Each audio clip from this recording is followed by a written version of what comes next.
નવી શરૂઆત.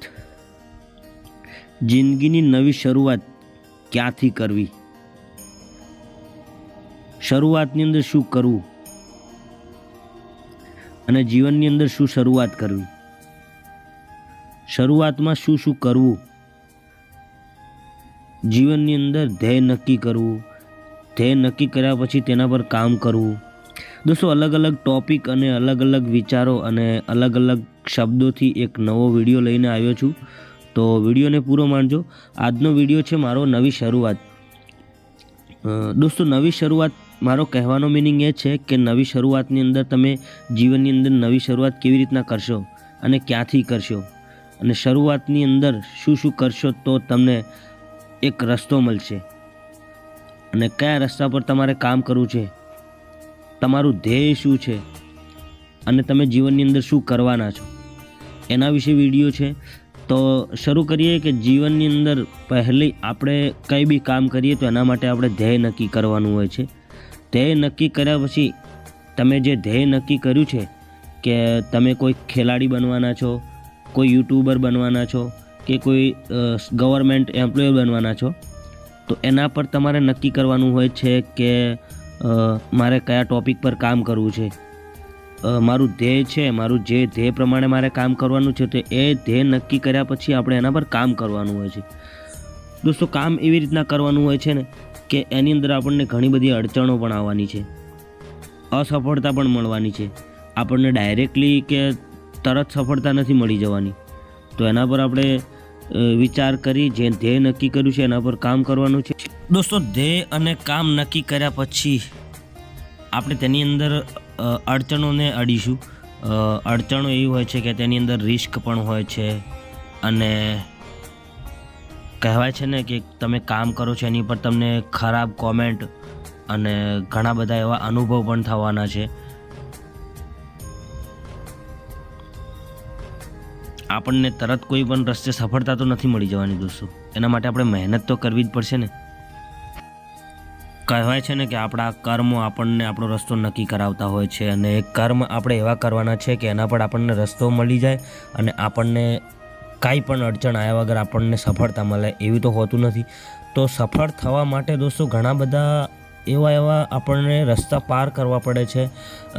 રસ્તાના મિનિંગ એવું કે આપણને શબ્દો એવા કડવા વેણ સહન કરવા પડે છે. અમુક એવા આપણને કોઈ પણ એવી સલાહ આપે એ સહન કરવી પડે છે, કોઈના મહેણાટોણા સહન કરવા પડે છે, એટલે આપણને તરત સફળતા નથી મળી જતી. કહેવાય છે ને કે લોકો ટીકા કરશે, ખોટું વિચારશે તમારી સફળતા પર, તમારા કામ પર. ઘણા લોકો તો ટીકાઓ કરશે, એવી રીતના ટીકા કરશે કે આ તો બધા નાટક કરે છે. એના પર તમારે ધ્યાન નથી આપવાનું. બીજી વસ્તુ છે કે ડર. તમારે કોઈ બી એ કામ કરતાં તમારે ડરવાનું નથી, અને ડર જીવનની અંદર બે વસ્તુનો જ રાખવાનો છે. એક તો અસફળ થવાનો અને બીજો મહેનતનું. મહેનત કરતાં ડરવાનું જ નથી. કંઈ પણ ગમે તેવો રસ્તો હોય તો મહેનત જારી રાખવાની છે, ચાલુ રાખવાની છે. અને બીજો ડર અસફળ થવાનો, કે એવો ડર હોય છે આપણને કે હું સફળ થઈશ કે નહીં.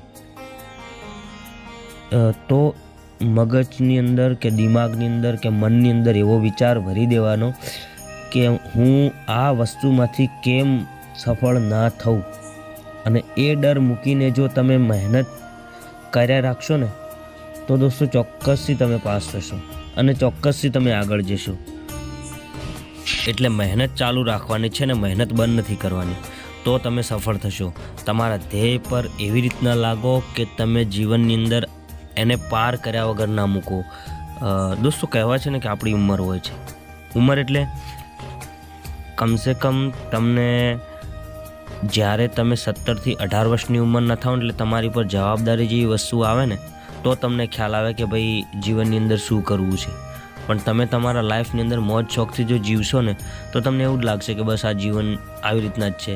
કદાચ તમે વિચારો ને કે તમારા મમ્મી પપ્પાએ તમને કેટલા સંઘર્ષ કરીને એટલા મોટા કર્યા છે, ત્યારે તમને ખ્યાલ આવશે કે જવાબદારી વસ્તુ શું હોય છે. જ્યારે ઉંમર બદલાય છે ને ત્યારે તમારા જીવનના રંગ, રહેણી કહેણી બધું જ બદલાઈ જાય છે. પણ આપણા રંગ ક્યારે એ વાતને ના બદલવો જોઈએ કે હું કઈ પરિસ્થિતિમાંથી ગુજર્યો છું, મારે જીવનની અંદર શું કરવાનું છે અને હું કયા રસ્તે જઈ રહ્યો છું. આ જો તમે જીવનની અંદર પકડીને ચાલશો ને તો 100% તમે તમારા લક્ષ્ય, તમારા ધ્યેય અને તમારા જે મનની અંદર તમે જે વિચાર કરીને બેઠા છો ને કે મારે આ વસ્તુ કરવાની છે તો ચોક્કસથી પાસ થશો. અને મહેનત, કોઈ બી વસ્તુની તમને મહેનત તમે કરો ને તો એ મહેનત અસફળ નથી થતી દોસ્તો. અને એ મહેનત એકના એક દિવસ જરૂર રંગ લાવે છે જો તમે એ મહેનત સાચા દિલથી અને સાચા હૃદયથી કરી હોય ને તો એની અંદર કુદરત પણ તમને સાથ આપે છે અને પૂરી કાયનાત એમ કહેવાય છે કે તમને સાથ આપે છે. અને ભગવાન જ્યારે સાથ આપવાનું ચાલુ કરે ને એટલે આપણને કોઈ નથી રોકી શકતું દોસ્તો. એટલે જ કહું છું કે મહેનત એક એવી કરો કે કુદરતને પણ આપણા તરફ જોવું પડે અને આપણને મદદરૂપ થઈ જાય. બસ આટલું જ છે દોસ્તો. ત્યાં સુધી એક નવા વિડીયો સાથે, નવા વિચારો સાથે અને